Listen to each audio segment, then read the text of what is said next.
اب دیکھیے جہاں تک ابن عربی کا تعلق ہے، ہمارے ہاں یہ دو اپوزٹ پولز ملتے ہیں بزرگوں میں.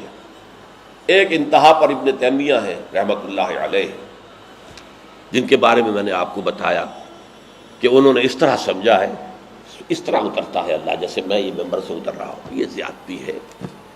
لیکن بہرحال ایک فکر ہے، ایک سوچ ہے. قرآن اور حدیث کے بہت بڑے عالم تھے، بہت بڑے عالم، بہت بڑے عالم. دوسری انتہا پر ابن عربی ہیں جن کا فلسفہ میں نے آپ کو بتایا. تمام صوفیاء ابن عربی کو شیخ اکبر کہتے ہیں، الشیخ الاکبر،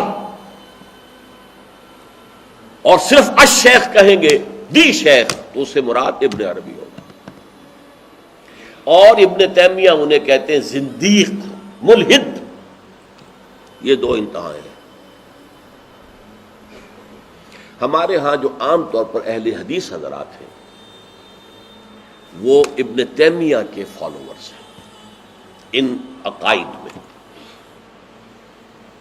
ان کے ہاں تصور کیا ہے؟ اللہ تعالی ہر جگہ اگر ہے تو صفاتی اعتبار سے، ذاتی اعتبار سے نہیں. وہ تو اپنی جگہ عرش پر ہے، ساتویں آسمان کے اوپر عرش ہے، عرش کے اوپر کرسی ہے، کرسی پر وہ ہے. اب اس میں ایک طرح کی تجسیم بھی آ گئی، محدودیت بھی آ گئی. اس کائنات میں تو اللہ ہے ہی نہیں، تو پھر اللہ محدود ہو گیا نا، وہ تو کسی خاص جگہ پر ہو گیا نا. ایک تصور یہ ہے. اور عام آدمی یہ بھی سمجھے تو ٹھیک ہے، اسے یہ معلوم رہے کہ اللہ ہی رازق ہے، اللہ ہی خالق ہے، اللہ ہی مصیبت سے نجات دلانے والا ہے، اللہ ہی مشکل کشا ہے، اللہ ہی حاجت روا ہے، اللہ ہی، یہ بس اسے معلوم ہو، توحید مکمل ہو گئی. لیکن فلسفہ کچھ اور شے ہے، فلسفہ کچھ اور سوالات پیدا کرتا ہے. جیسے میں نے کہا ہے صفات ذات حق حق سے جدا یا عین ذات. اب یہ فلسفہ ہے. صفات باری تعالی اگر قدیم ہے صفات تو یہ غصہ، یہ تو قدیم نہیں ہو سکتا. غصہ تو کسی کام پر آیا، خوشی تو کسی کام پر ہوئی، یہ قدیم کیسے ہوگا؟ تو عین یا غیر، لا عین ولا غیر. اور جس کو میں تعبیر کرتا ہوں کہ من وجہ عین ذات ومن وجہ آخر غیر ذات. اب اس سلسلے میں علامہ اقبال نے جو بات کہی ہے، جو پروفیسر یوسف سلیم چشتی مرحوم نے مجھے بتایا تھا کہ انتقال سے صرف 3 ماہ قبل یہ اشعار کہے. وحدت الوجود کے، پینتھیزم کے، دونوں کے شدید مخالف تھے علامہ اقبال شروع میں. اسی لیے وہ حافظ کو بھی بہت بڑا گمراہ کن شاعر سمجھتے تھے، اس لیے کہ وحدت الوجود کے عامیانہ انداز میں جو ہے وہ شاعری میں جب اس کو آ گیا ہے تو عوام کے زبان پر جب چڑھا ہے تو وہ اس کے ڈانڈے پینتھیزم سے مل گئے، عوام کے اندر اس کا تصور یہ ہو گیا. لیکن آخر میں انہیں بھی آنا پڑا ہے. تو اے ناداں دل آگاہ دریاب، اے نادان وہ دل تلاش کر جو آگاہ ہو، ہر چیز سے واقف ہو. لا موجود الا اللہ دریاب، لا موجود الا اللہ. وہ جو میں نے آپ سے عرض کیا تھا نا کہ لا الہ الا اللہ کے 3 لیولز ہیں. لا معبود الا اللہ، لا مطاع الا اللہ، لا حاکم الا اللہ، ان الحکم الا للہ، لا رازق الا اللہ، لا خالق الا اللہ. اور دوسرا لیول لا مطلوب الا اللہ، لا مقصود الا اللہ، لا محبوب الا اللہ. اور تیسرا لیول لا موجود الا اللہ. ہمارے ٹاپ کے فلسفی اور صوفیاء اس لا موجودہ الا اللہ پر پہنچے. اور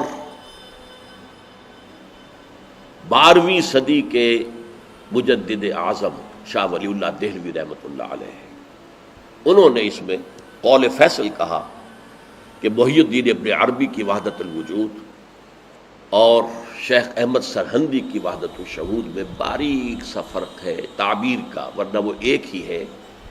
اور اس کو انہوں نے عنوان دیا توحید وجودی. ہندوستان میں ہمارے بڑے ٹاپ کے شاعروں میں سے تھے عبد القادر بید الفارسی کے. اس وقت تک ابھی اردو کا وجود ہی نہیں تھا، اردو تھی نہیں ہندوستان میں اس وقت. تو شیخ عبد القادر بیدل جو ہیں وہ وحدت الوجود کے بہت بڑے قائد تھے. اور ان کی عظمت کا عالم یہ ہے کہ غالب کہتا ہے طرز بے دل میں ریختہ لکھنا اسد اللہ خان قیامت ہے، کہ بے دل کے انداز میں اردو میں شاعری کرتا، اردو فارسی میں کی، اردو کو ریختہ کہتے تھے پہلے، یہ نئی زبان جو بنی تھی ریختہ، طرز بے دل میں ریختہ لکھنا اسد اللہ خان قیامت ہے۔ لیکن وہ اسد اللہ خان بھی یہ کہتے ہیں جارو بلا بیار کہ این شرک فی الوجود با گرد فرش سینہ با ایواں برابر است۔ دیکھو اگر تمہارے سینے کے اندر شرک فی الوجود شامل ہے، یہ بھی ہے وہ بھی ہے یہ بھی ہے وہ بھی ہے، وجود متعدد ہے، خدا کا وجود علیحدہ ہے، ہمارا وجود علیحدہ ہے، تو یہ گرد کے مانند ہے جو تمہارے سینے کے ایوان پر جو تخت بچھا ہوا تھا اس کے اوپر گرد پڑ گئی ہے۔ اس گرد کو جاروب لا، لا موجود ہے الا اللہ، جاروب لا کی جھاڑو سے لا کر صاف کر دو، جاروب لا بیار کہ یہ شرک فی الوجود، وجود دو مان لیے تو شرک ہو گیا، وجود ایک ہی ہے۔ البتہ جب تعین ہو گئی کسی شے کی وہ وجود مختلف ہے، ذات باری سے علیحدہ۔ بہرحال یہ مباحث ہیں اس آیت مبارکہ سے متعلق، اور میں نے آپ کے سامنے ساری بات رکھ دی۔ نہ میں کسی کا مبلغ ہوں، نہ یہ دینی مسئلہ ہے، یہ فلسفے کا مسئلہ ہے۔ اب فلسفے میں بہت سے مسائل ایسے پیدا ہو گئے، سائنس کے مسائل ہیں کہ جو کتاب و سنت یا کم سے کم حدیث کی بعض چیزوں سے ٹکراتے ہیں، اب اس میں آدمی غور کرے گا، سوچے گا۔ اسی طریقے سے یہ فلسفے کے مسائل ہیں جو ہمیشہ سے جن پر کام ہو رہا ہے، لیکن یہ دین جو ہے وہ شریعت اور طریقت کا نام ہے۔ حقیقت کو چھوڑ دو، حقیقت جو ہے بس ہے۔ تم سورج مکھی کے پھول بن جاؤ، تمہاری توجہ ہر وقت اپنی اس ذات جو جس نے تمہیں پیدا کیا ہے، حقیقت تو وہی ہے، لیکن سورج مکھی کے پھول بن جاؤ۔ لیکن اسے آپ غلط کہیں، مجھے کوئی اعتراض نہیں، لیکن یہ کہ ایک شخصیت کو میں ایسے سے واقف ہوں جو اہل حدیث بھی کٹر تھے اور صوفی بھی بڑے تھے۔ یہ جو ہمارے ہاں مشہور ہے غزنوی خاندان، مولانا عبداللہ غزنوی آئے تھے اور وہ اپنے تصوف کی بعض آراء کی وجہ سے اور بعض اپنی اہل حدیثیت کی آراء کی وجہ سے افغانستان سے نکال دیے گئے تھے، غزنی سے نکال دیے گئے، تو امرتسر میں آ کر آباد ہوئے۔ ان کی اولاد ہے یہ غزنوی خاندان۔ ان میں مولانا داؤد غزنوی رحمۃ اللہ علیہ سے میرا بڑا قرب رہا ہے۔ ان کے پھر بیٹے تھے ابو بکر غزنوی، وہ معروف ہیں، کافی لوگ ان سے واقف ہوں گے۔ داؤد غزنوی رحمۃ اللہ علیہ یہ دو متضاد چیزوں کا مجموعہ تھے، تصوف بھی اور اہل حدیثیت بھی۔ عام طور پر اہل حدیث کی ساری توجہ ظاہر پر رہتی ہے، وہ باطن میں جھانکتے ہی نہیں، اندر نہیں جاتے، فلسفے سے کوئی تعلق ہی نہیں۔ لیکن فلسفہ اور تصوف یہ جڑے ہوئے آپس میں چولی دامن کے ساتھ۔ انہوں نے ایک دفعہ منٹگمری میں جو اب سائیوال کہلاتا ہے آ کر تقریر کی، اہل حدیث مسجد تھی، میں بھی گیا ہوا تھا سننے کے لیے۔ انہوں نے وہ اہل حدیث نوجوانوں سے کہہ رہے تھے کہ دیکھو تم اپنے مسلک پر قائم رہو، ہم غیر مقلد ہیں، ہم کسی کے مقلد نہیں ہیں، نہ ابو حنیفہ کے نہ مالک کے، لیکن کبھی بھی ان ائمہ کی توہین نہ کرنا۔ یہ ہمارے عام نوجوان جو کہتے ہیں ابو حنیفہ کو کیا پتا تھا، ابو حنیفہ کے پاس تو علم ہی نہیں تھا، ابو حنیفہ تو جو ہے علم حدیث میں کورے، یہ توہین کے الفاظ کبھی استعمال نہ کریں۔ اچھا، اس واعظ کے ساتھ انہوں نے مثال دی کہ دیکھیے شیخ محی الدین ابن عربی رحمۃ اللہ علیہ کے سب سے بڑے مخالف شیخ احمد سرہندی رحمۃ اللہ علیہ تھے، دونوں کے لیے رحمۃ اللہ علیہ کہا۔